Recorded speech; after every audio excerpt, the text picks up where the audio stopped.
As today, we're going to look at indicator 3.1, which is going to be mainly about the lead up to the Civil War. You've got your note sheet out. A couple of things you're going to want to address are going to be at the end of the lecture.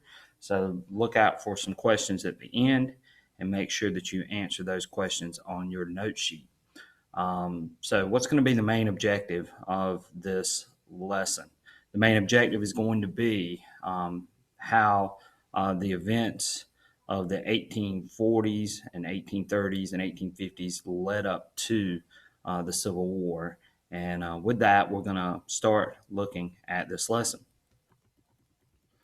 So before the Civil War starts, most of you should know this by now. We call that period the antebellum period. But the war, pre-war in the South, was mainly based on agriculture and specifically cotton. The cotton gin is going to increase the need for slaves. The South is going to be known as a cotton producing area, and cotton is going to be referred to as King Cotton. Remember, we've also discussed this too, how the South is going to push for states' rights, saying the states should have the right to choose. We've talked about that Virginia and Kentucky resolution where they said that a state had the right to nullify a law that was a federal law. Remember, that led to the nullification crisis of 1832 when South Carolina refused to pay the tariff. And again, it was emphasizing states' rights and the issue of states' rights. And of course, the 10th Amendment also backs all this up. You might want to write the 10th Amendment down. The powers not delegated to the United States by the Constitution, nor prohibited by it to the states, are reserved to the states respectively or to the people. And so this was part of the reason why they were basing this idea of states' rights and being able to have slavery. They were using the 10th Amendment and the Virginia and Kentucky resolutions to make sure that slavery stayed in place. And remember, slavery mainly booms during the early 1800s, mainly due to the invention of the cotton gin.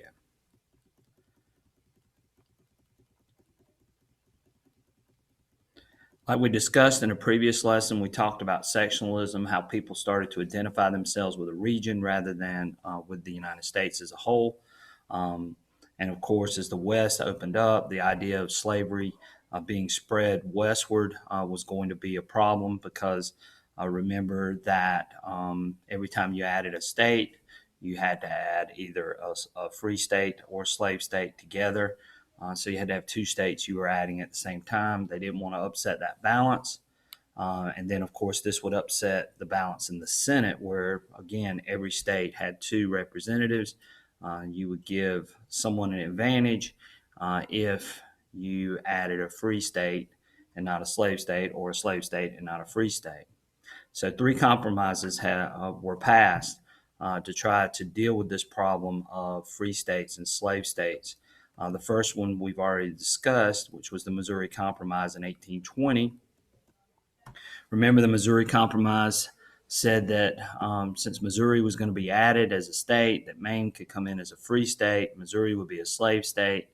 It set the division line between free and slave states at 36 degrees 30.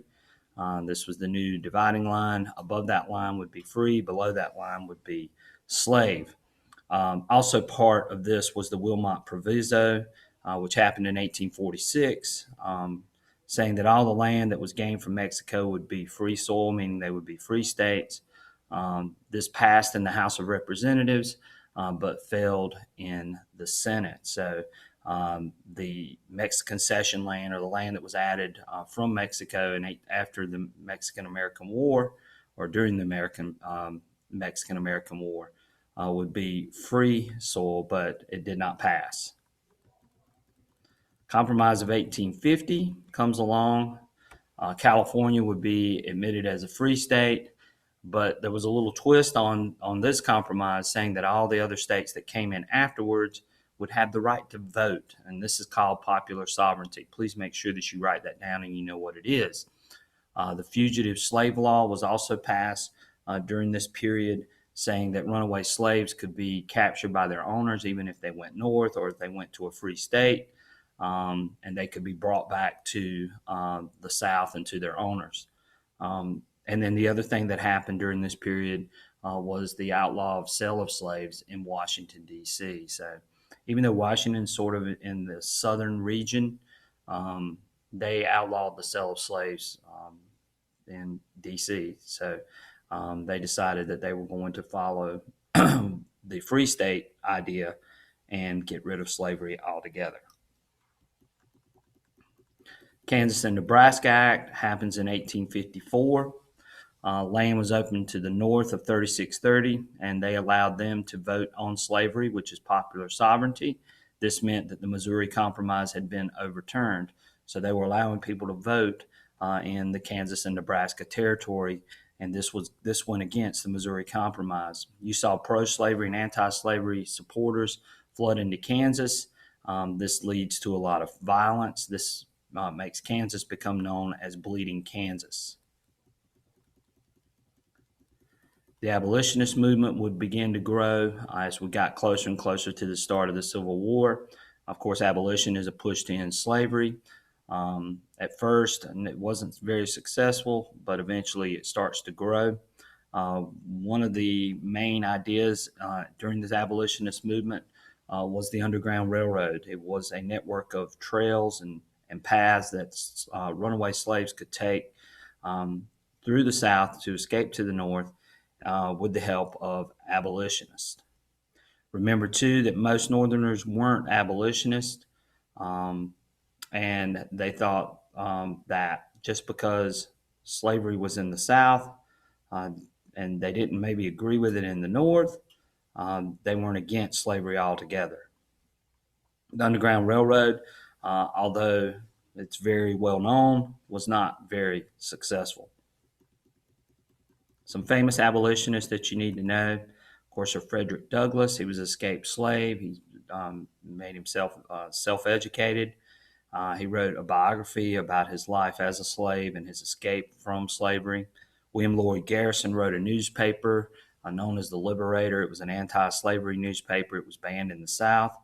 Harriet Beecher Stowe wrote a famous book during this time. It was called Uncle Tom's Cabin. It showed the horrors of slavery. Of course, Harriet Tubman, we just talked about the Underground Railroad. She helped lead slaves through the Underground Railroad to the North. She did it 19 times, leading slaves out of the South to the North. And John Brown, another famous abolitionist, attempted a slave uprising when he led his family actually against a federal arsenal, and an arsenal is where they keep weapons, which was in Harpers Ferry, Virginia, only to be caught and captured and eventually executed. Famous case that comes up is the Dred Scott case. Dred Scott was a slave that had been taken to a free state, and he sued for his freedom because his owner had taken him north of that 3630 line. The Supreme Court ruled the Missouri Compromise was unconstitutional and that a slave is property and not a citizen. So Dred Scott would lose. This seems to be a victory for the slave states. And so this was a big deal. This happened in 1856. The Republican Party is a new political party that's going to be formed in 1860. Their platform was mainly free soil. They opposed slavery in the new states, and they were not abolitionists, though. They were just opposing the spread of slavery. But the Republican Party gets its start around 1860. The election of 1860, the Democratic Party becomes split, which is going to allow the new Republican Party candidate to win, which is going to be Abraham Lincoln. With Lincoln's election, Southerners are going to fear that Lincoln is going to abolish slavery, and this is going to lead the Southern states to pass the Articles of Secession, meaning they were going to secede or break away from the United States. They claimed that their states' rights were violated. Now, that's going to do it for this set of notes. Please make sure that you have written down as much of this stuff as you can and be able to discuss it in class. And I will catch you guys on the next one.